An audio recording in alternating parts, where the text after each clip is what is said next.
recession, of course, Hollywood took a shift, and the actors have become, if not reality TV stars, the actors have become big green screen figures that are larger than life, and it sort of has dissipated, in a sense, what we sign up as actors for when we start out in class or just on the subway in New York, which is a priceless form of acting class. You find yourself really sort of getting lost in the shuffle, and you know, you always want to pay homage, like Ava spoke about. You always want to pay homage to the upbringing that you have, no matter what the upbringing is, but it's still to tell a story. And I think it's what we all like. Movies. I think at the end of the day, it's not the big, over-the-top action that sort of sells the story. I think the story is sold by one-on-one human contact, and obviously Ava's story perfectly platformed that, and independents just in general tend to do that. So I think as actors, it's really important for us to stay stretched out muscle-wise as actors as much as we can, and probably the best way to do that is an independent film. So you got to do it. I agree. They pretty much said everything I was going to say.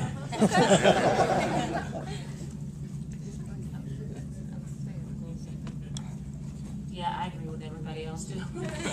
But I guess with independent films, you get to take more risks, and filmmakers get to take more risks. Sometimes you get to be more creative, and there's more passion sometimes behind an independent film, because you don't have to worry about all the money stuff, and you just get to create, and I think that's a wonderful thing. I have one question for Ava, then we're going to open it up for a few questions from the audience. Ava, I mean, you've worked with some huge studios. I know we worked together on doing Dreamgirls and stuff. But why did you choose to be independent, and what is the joy of being an independent filmmaker? Oh goodness, I think really in 2010 that's the path for Black filmmakers. I mean, the studio system is collapsing. Like, the music business is collapsing, the publishing business is collapsing. It's really a perfect time to be independent. I think as an entrepreneur, I just can't get around like working for somebody else. Like, I found it difficult. I just did this thing for BET, and you know, they're great, but it was a challenge for me. It was the first time I'd worked for someone in like 10 years, and it was a fight every day. But yeah, I mean, I just think it's a great time to be a Black woman filmmaker. You know, I think a lot of us tell our sad story, but I don't see it that way. I mean, you can make a film for almost any amount of money right now. You can distribute your own film, you know what I mean? I mean, it's a good time. And so, you know, I was lucky enough to get a good group of people behind me. I basically self-financed it. It's made for really nothing. I work in a building that's owned by a man who owns a production company, and I would walk into work and see this big truck of stuff.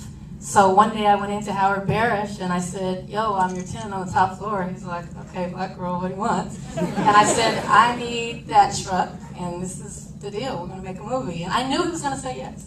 I did not know him. And something clicked with him, and he gave me that truck and all those cameras. He's our executive producer, and he flew in just for this first Black Film Festival. And, so sometimes you just have to go out on a limb for people, and you know, we did it together. I used his stuff, I used my 2 cents, I used these people's passion and talent, and all the crew that worked for nothing, and you know, that's what independent film is about. But it doesn't end when you lock a picture. Filmmakers feel like it's over. They work on the script, the actors, the cinematography, the post-production, the editing, then they hand their movie away to somebody. So I'm into self-distribution, you know what I mean? I'm into like keeping the rights of your movie and owning your story. So you'll see this in theaters, but it'll be in theaters through my distribution company, Forward Movement, in February. So yeah, that's their website. Facebook, I will follow film. Thank you. You're welcome. Questions from the audience, please. Look at Corey getting her Oprah. I want to commend everybody on the job well done.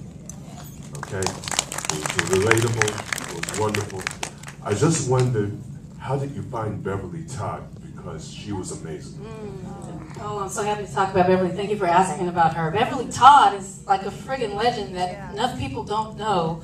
You've seen her in Lean on Me. She was the mother in Crash, who was Don Cheadle's mother, that amazing scene that she should have got a supporting nod for, Oscar. They passed her by. The Bucket List. She's worked with everyone, and she lives in the hood, you know. And through someone, actually by the name of Ren Brown, who's a great actor, he owns a theater out there.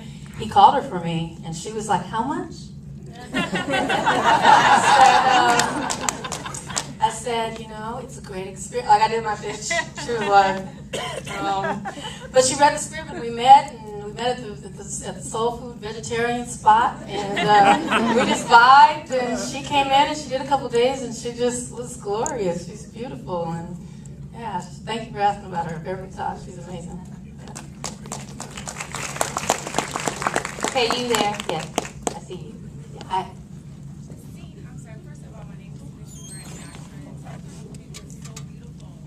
I was sitting here and I was kind of saying to myself, when's the movie going to start? Because I've kind of been conditioned now for bang, bang, shoot 'em up, let's have sex, there's a movie. But it was so really drawn out, and that was so refreshing. I just want to thank you for that. But the scene between the two ladies, where Tracy's character finally is... Michole. I'm sorry. Yeah. Thank you. Fran and May's little conflict. Yep. Yes. How was that one take? Was it rehearsed? Was it, because it was so real? It's like, I almost like leaped to you from over there and be like, oh my God, I so understand that it was so authentic. It just seems like you just went, whatever it was, you went all the way there and up and out, and the same for you. It was so beautiful. I almost couldn't contain myself, and I just wanted to applaud you both for that. Thank you. It was almost like one. Yeah, was that a question or a comment? I think we. Rehearsed scene, or was it something that was just like, okay, go with it, make it happen, and just... We had a few rehearsals, what, a week or two before we shot the scene? Oh.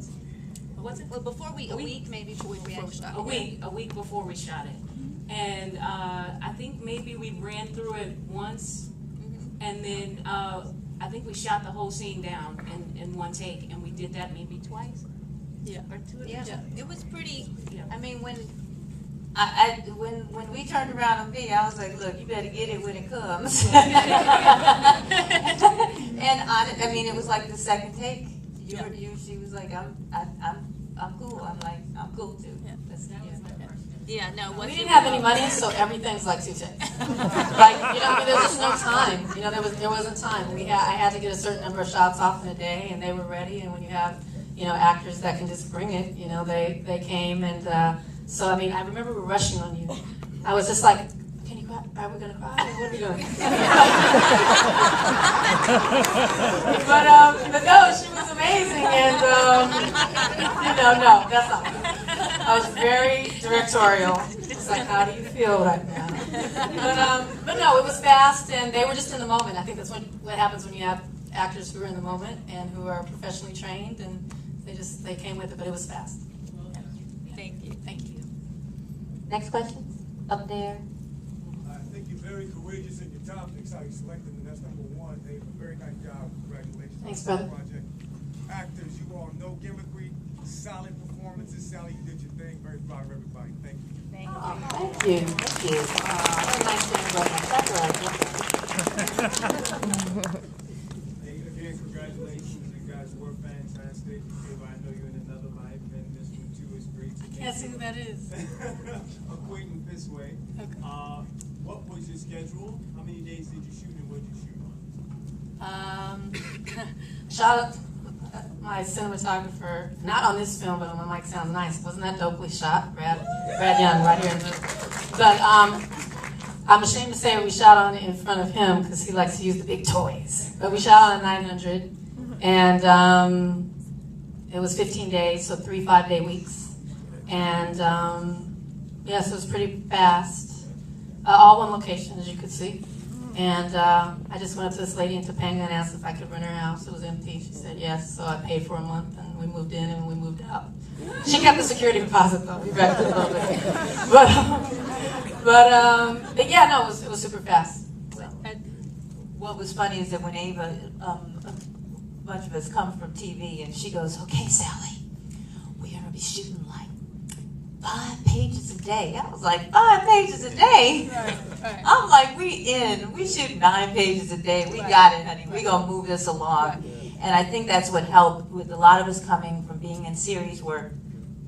You shoot so many pages a day.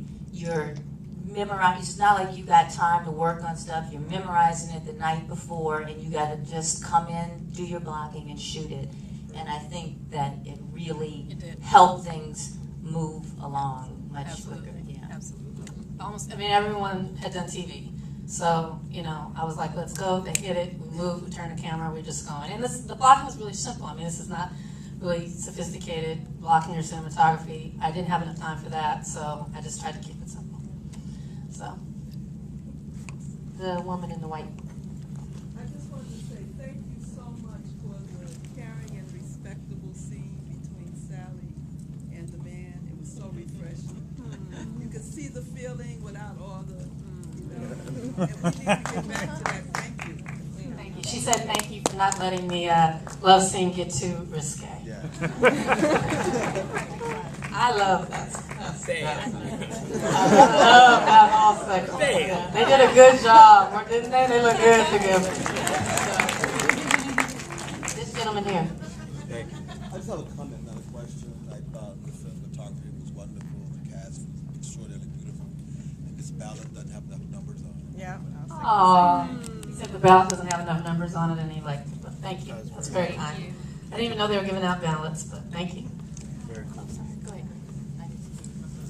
There. Yeah, I just wanted to ask you, did you have any say, Ava, in the music for the film? Because I feel like it really drove the film forward and created a sort of an emotional bed for me while watching. I really did enjoy all of the music in the film. And that last song was excellent. Oh, thank you. I'll tell you who sings it. Yeah, I had to say, I mean, I own this movie and I pay for it, so I had to say it. But yeah, no, just bands I like. And the last song is actually Questlove's sister. Nice. Yeah, found her on like MySpace or something. And Tulane Jones, who works with me, she was referred to me on Twitter. Someone sent me her track on Twitter. That's how I found her. And some of the other people we found through MySpace, and just, her name's Dawn T. D-O-N-N-T, and she is his sister, and she's dope in her own right. She has an incredible album. She's a great sister, and she basically said, take the song and just do it. So yeah, Little Dragons in the film, their music, great band if you don't know them. Just a lot of like alternative urban stuff that I like. So glad people liked it. Thanks. Who did the first song? Little Dragon. First song is Little Dragon. Yeah.